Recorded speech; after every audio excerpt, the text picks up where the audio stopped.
5. T is good for you. 4, 3, 2, 1, and 0. Yes, this looks a little different than a typical show. Why? Because it is live. People of the world, welcome to Marketing as a Foreign Language. I want to say episode 174. That would be 174. As you all know, I don't believe in coincidences. I never have, I never will.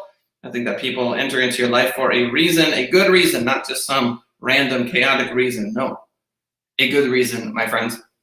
As I mentioned before, you should drink tea. It's very good for you. Our guest today, Vanessa Zamy, first generation, grew up in Boston and Brooklyn, if I remember correctly, speaks a little French, working currently for Old Navy, Fortune 500 company, many billions of dollars flowing through that. But her side hustle is entrepreneurship, coaching, etc. We're going to dive into that and her life story. But I do want to mention that there are a lot of folks out there that have tried and failed at a particular entrepreneurial venture. There are quite a few billionaires that will tell you that they have tried and failed quite a few times. And though you might be a bit cynical, maybe you're not. Maybe you think it's a good idea, but let's pretend for a second that you don't, and you're a bit cynical about someone coming in and telling you what to do. Should you pay for a boss? Should you pay for someone to guide you, to walk you through those next steps? I want you to keep an open mind and an open heart to the idea, because again, the fact that you are listening to this and the fact that Vanessa is going to be borrowing your brain for about 30 minutes is no coincidence. It was meant to be. Ladies and gentlemen, allow me to introduce you to the incredible Vanessa Zamy. Put your digital hands together. Pleasure being here. Excited to be here. Yeah, you did it, Vanessa. You're on the show. Yeah. So let's start with the reason why you want to coach people and the reason why you want to get, why entrepreneurship, helping entrepreneurs is such a big deal to you. And then we're going to transport to your incarnation. Yes, so I'm a business coach, speaker, and best-selling author, and the founder and owner of Your Vision's Catalyst. And through Your Vision's Catalyst, I consult 9-to-5ers on how to grow their profit-producing, purpose-driven business, even with a demanding day job. Remember to look at the camera here. So with that being said, I do that. The reason why I've done that is because I don't believe in the whole, like, you got to burn all the bridges. You got to, like, just like quit the job and all that stuff, and then you'll be successful. What ends up happening, a lot of people do that. They become unnecessarily homeless.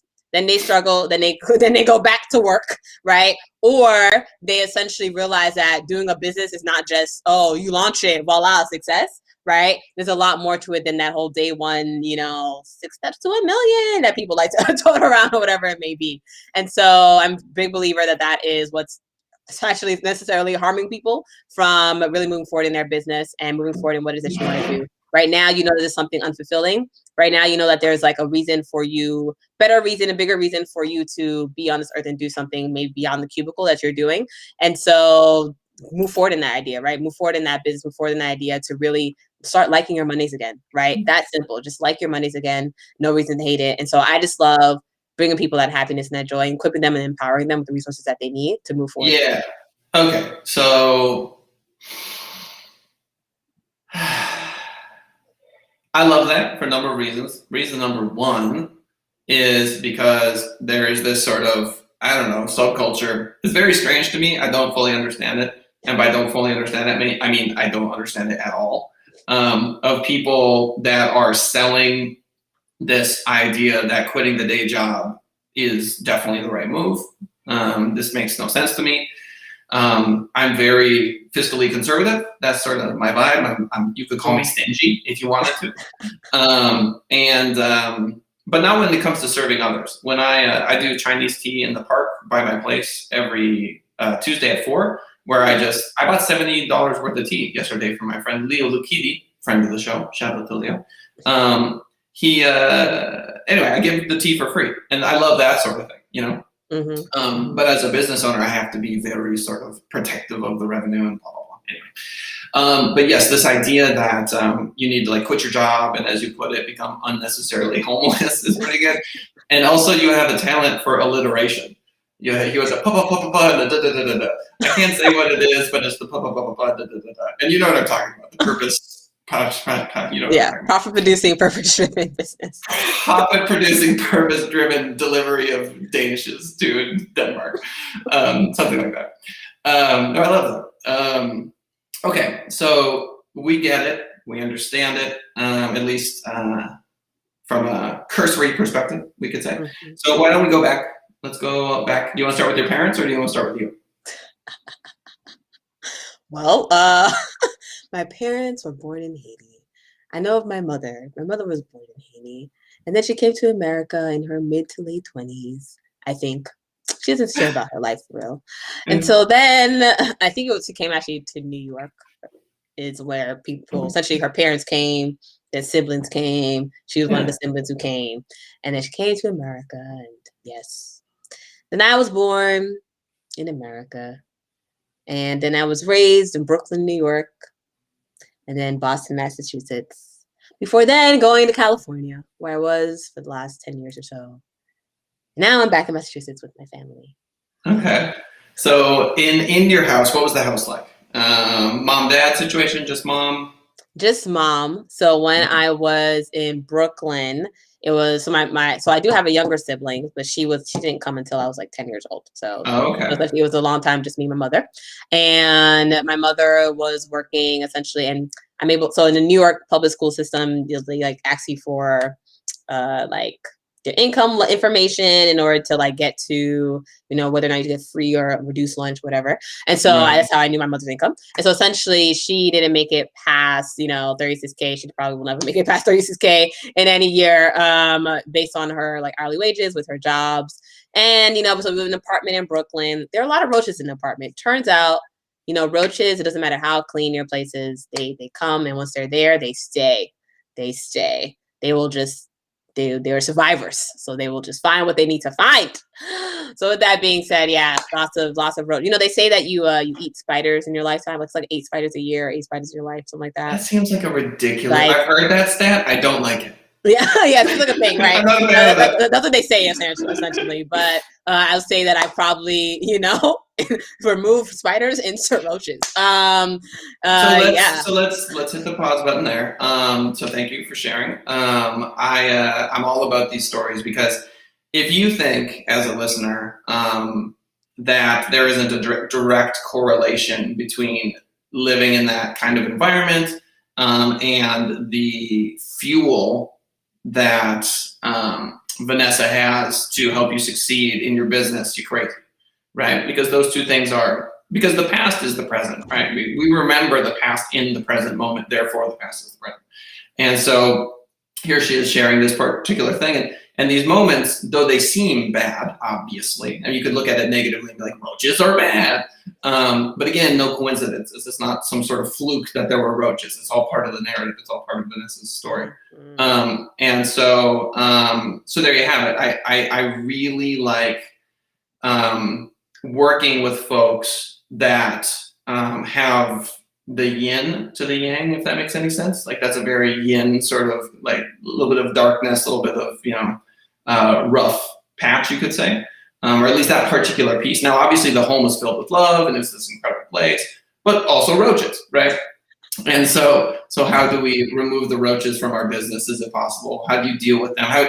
How do you learn to accept them if they're inevitable, if they're just part of the package? How do you move from that apartment into another apartment, so to speak, business-wise? So there you were, growing up in Brooklyn. You knew your mother's income, and so that puts you in a certain socioeconomic strata, and that informs your life decisions. And now you're obviously working for a Fortune 500 company, killing it with an amazing side hustle. These things are not. It's not surprising to me. Does that make sense? Like this is just the story. This is just the way it goes, right? And your mom is obviously incredibly proud of you and all that stuff. Okay, so there you were, young kiddo. What were your relationships like? Were you always social? No, I was actually really shy. So my mother's actually really shy. So I say I get that from her. I was like really shy person. But I had a little bit of that, like, oh, gotta be protective as well too. Cause like, It's like, yeah, I had to fill up that gap in the home. But essentially, yes, I would say I was a pretty shy person. Like people call me follower, like copycat, crybaby. Those were the terms of my childhood when I was in New York. I would say that I was thinking and observing and analyzing, before I ever, like, let's say speaking was my last form of communication that I developed, I would say. So writing and like observing and seeing. I watched a lot of TV too, so I also learned a lot from TV.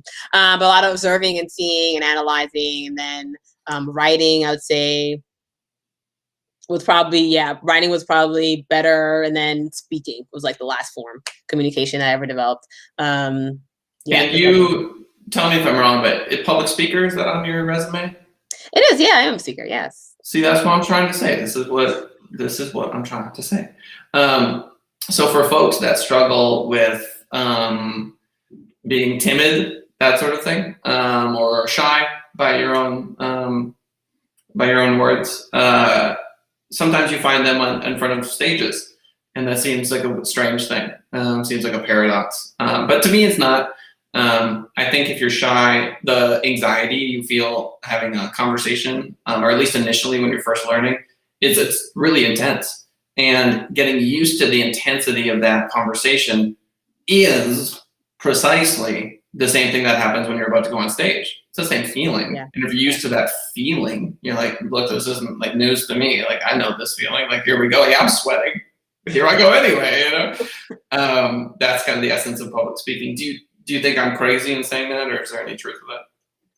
I think there's truth. I mean, I think didn't think of it like that, I would say, but there is truth in it. I would say I do see that. I'm thinking about when I discovered that I was like good at speaking, it was probably not until like college. And then that's when I like spoke in front of a class, because we had to take one of the mandatory freshman year classes was all about like oral communication. And then, then I became oral communication tutor and was teaching other people how to speak and present, PhD students, like how do they present their research, or how do they come up with presentations, how do they craft that story, all that stuff. So that's where that came in. I would say before then I was like in a choir when I was in Boston for high school. I was in a choir, and so that then got me into sort of the being in front, so to speak, like being on stage, but not necessarily as individual, but being like. I have heard many, many, many times that singers turn into speakers. Like on the speaking circuit, when I talk to different speakers, public speakers, they're like, I used to be a singer, I sing. Because, I mean, come on, it doesn't take a rocket science. It doesn't take a Freudian psychologist to see that someone who stands in front of a stage feels that emotion, emotes, expresses via the voice, would transition that into precisely what we're doing right now. This is still public speaking, obviously. Yeah, it is. Same difference, right? Same difference. Okay, but as is very typical on the show, we're jumping around a bit. So it's very normal. It's all good. I was just speaking to someone earlier today. They were like, when you do your story, Vanessa, you always jump around. And I was like, yeah. It's fine. It's totally fine. Okay, so in Brooklyn, kiddo, somewhat timid, somewhat shy, and you went to some elementary school somewhere? Yes, yeah. I mean, I was timid shy, but I still had like lots of friends, and that was mainly because my mother would work a lot of overtime and stuff, so I had a lot of babysitters, and so I experienced a lot of family dynamics. I was in other people's homes, essentially. Different family dynamics I experienced too, which is interesting. But in terms of, I went to elementary school in Brooklyn, Were you A's, B's, C's, straight A's? Straight A's, yeah. Straight A's? Pretty good at school. I was pretty good at school. Yeah, I just always get to school. I just like to work hard. So I'd say I was looking at school. And what I will say, let's see, I'd say it wasn't, pretty much it. Yeah, I don't even remember. I remember like in New York, they had like this whole 1, 2, 3, 4 is the rating when you're elementary school.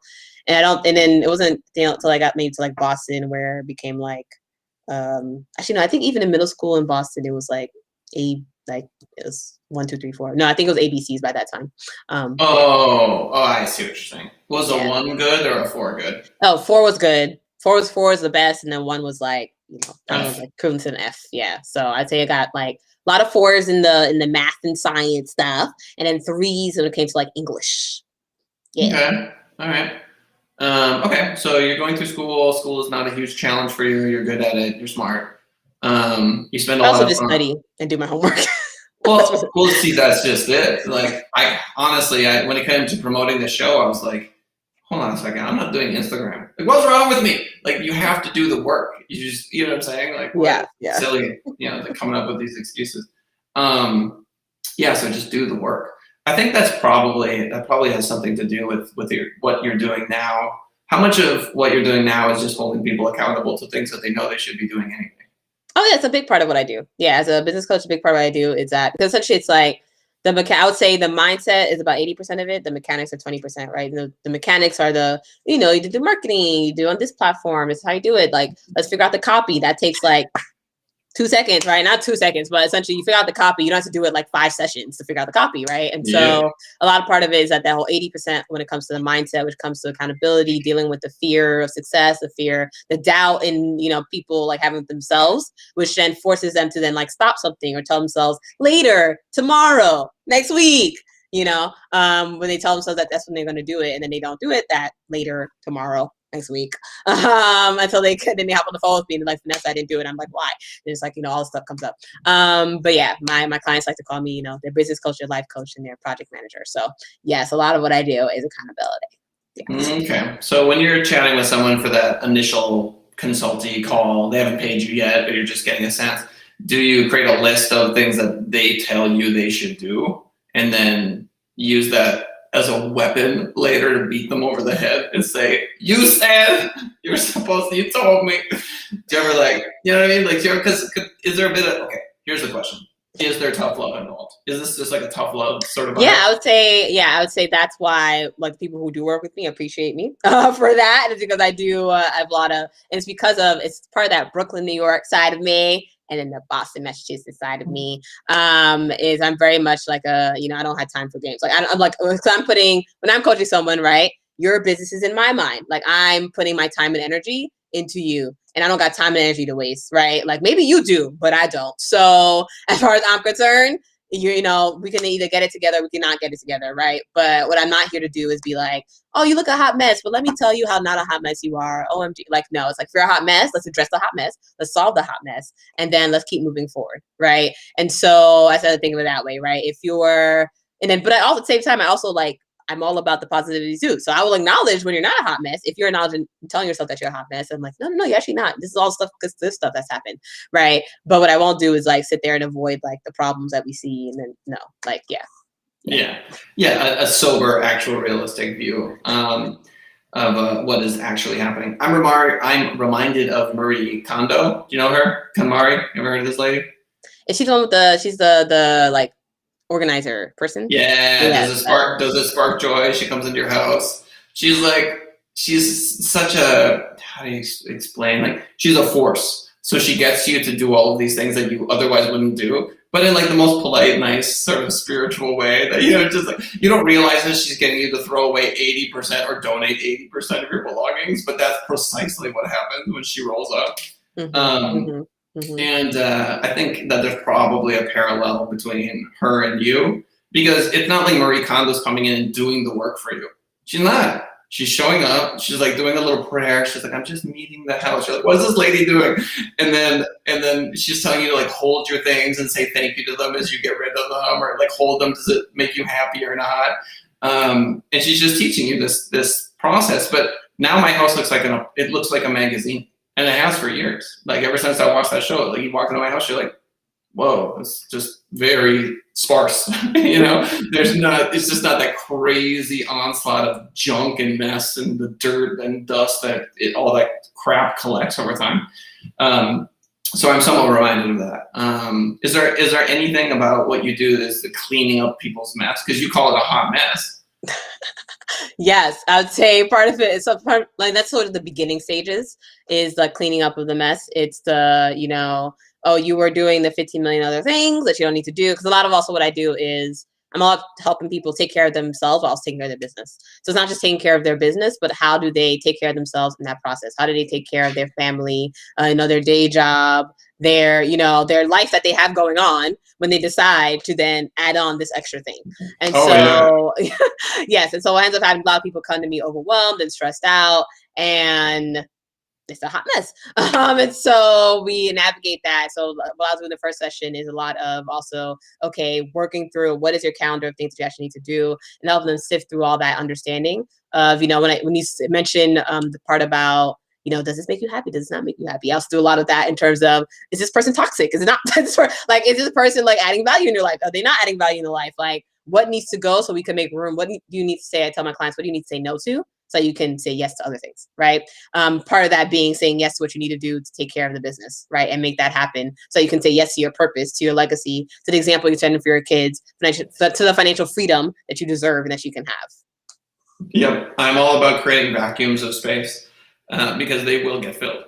By the very nature of the universe and how it works, this space will become filled. You just have to open up the space of time. A business will fill that time, that sort of thing. Do you ever get people like stop drinking coffee or drink tea or change like physical, like eating habits, that sort of stuff?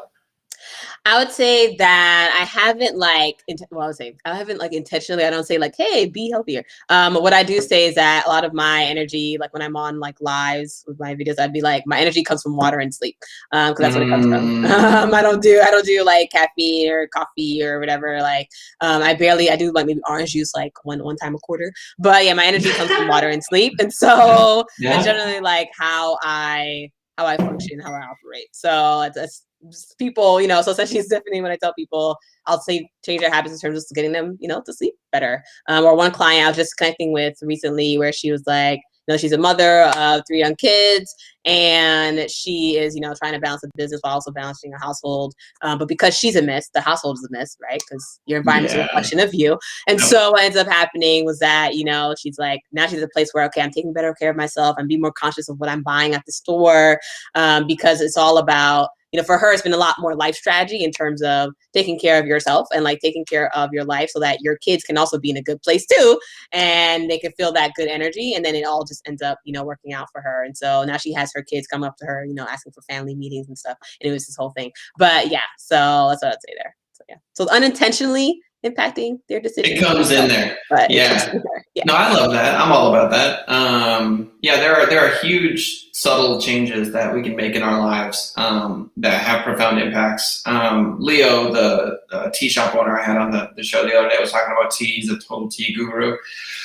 I did a stint. I did 6 months, no caffeine, just to kind of see, and then I hopped back on the tea train. But I am not. Tea actually has a lot of incredible components to it, like L-theanine, and it's anti-inflammatory, and it's not bag tea, it's loose leaf tea, some of the best tea in the world. So I'm like a big tea cheerleader.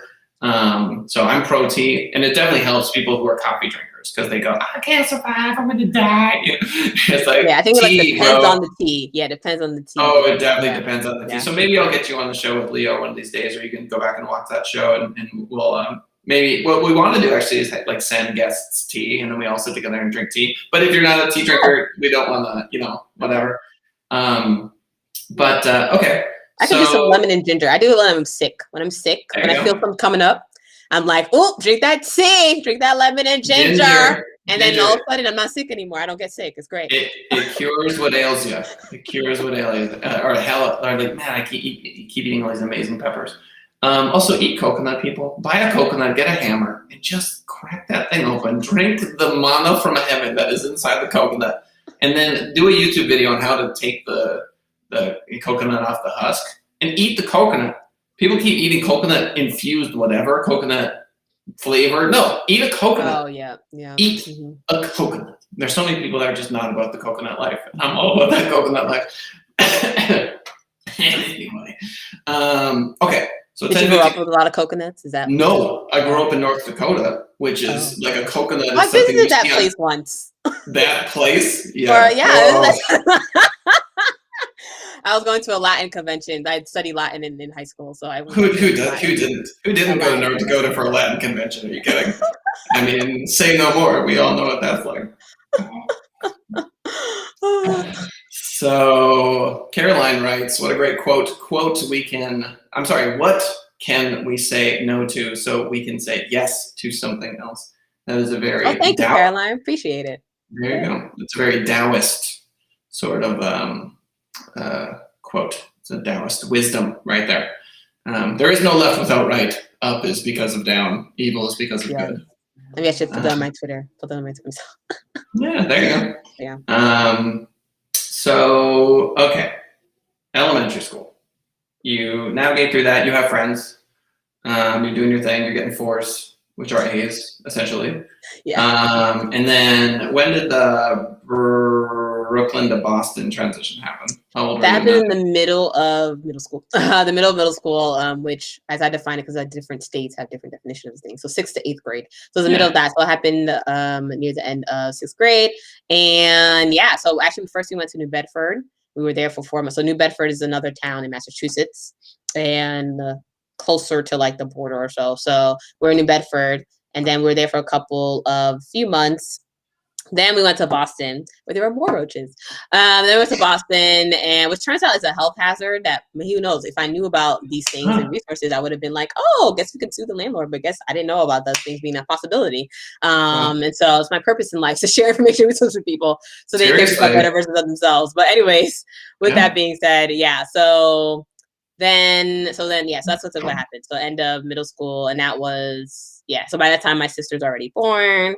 And yeah, we transitioned into Boston because essentially my mother couldn't work while she was pregnant. She had like one of those pregnancies where like she just like literally like she was just feeling terrible. So then because of that, we were essentially living off savings, and at some point couldn't pay the rent. The landlord was really nice, really had real nice landlord who gave us at least some extra time. And that was good. And my mother didn't know. Turns out there are legal laws too in terms of evictions. Didn't even know that was a thing. But point being that, things that you don't take advantage of when you don't know, right? So, but then eventually we then moved to Boston from there. So yeah. Okay, so again, let's say theoretically you were to connect with Vanessa either via her shows, YouTube channel, etc. The moment in time, if you've never experienced it, where your parent can't pay rent or is struggling to pay rent or is going through some traumatic experience like that, these moments define us. They live with us, and they allow us to tackle increasingly more difficult challenges. So I am of the mind that the universe, when we show incredible patience, does not make our situation easier. It's like a video game where you beat a level and it goes, oh, you did well. Let's crank it up a notch. You beat that one. Oh, nice. Well done. You stayed calm during the fire. Let's crank it up a notch. And so when you look at the lives of, Mahatma Gandhi or Reverend Dr. Martin Luther King, these are not easy sort of, everything's great. No, it's very challenging. Very challenging. And so this is the key. And so having challenges early in life like that allow us to forge ahead and do incredible things later in life. And that, Vanessa, is the vibe I'm getting from you. We have 2 minutes remaining on the show. I want to give you a chance to pitch. Tell the people why they should hire you. Wow. I would say you should hire me if you are struggling, overworked, and overwhelmed with your business, because you know that you have the purpose that you are meant to move forward, and you know that you are meant to do something greater than what it is that you're doing right now. And your business is that way. So keep moving forward and do not quit in your business. There's help available to you in the form of me, Vanessa Zamy, with Your Vision's Catalyst. And so if you're looking for additional support, you can find me and my community of over 1,000 ambitious, purpose-led solopreneurs just like you in our Facebook community, Skyrocket Your Side Business with Vanessa Zamy. You're welcome to sign up for that. vzamy.com. That's V, then my last name, Z zebra, A animal, M money, Y.com. It's the first time she's done that, by the way. She's never actually. First time, total first time. No, obviously a pro. So check out Vanessa. We would love to have you back on the show. So we'll get you in touch with Caroline to book appearance number 2. As far as I'm concerned, we are in middle school, pretty much. Boston to Brooklyn to Boston. Brooklyn to Boston. It's all about the alliteration today on the show. Then I went to the Bay Area. Which is She's a savage. So yeah, good stuff. So thank you, Vanessa, for swinging by the show. Much appreciated. And we will talk to Vanessa at a later date. Thank you all for tuning in, and we will see you next time. Thanks for having me. Bye, everyone. Bye. 3.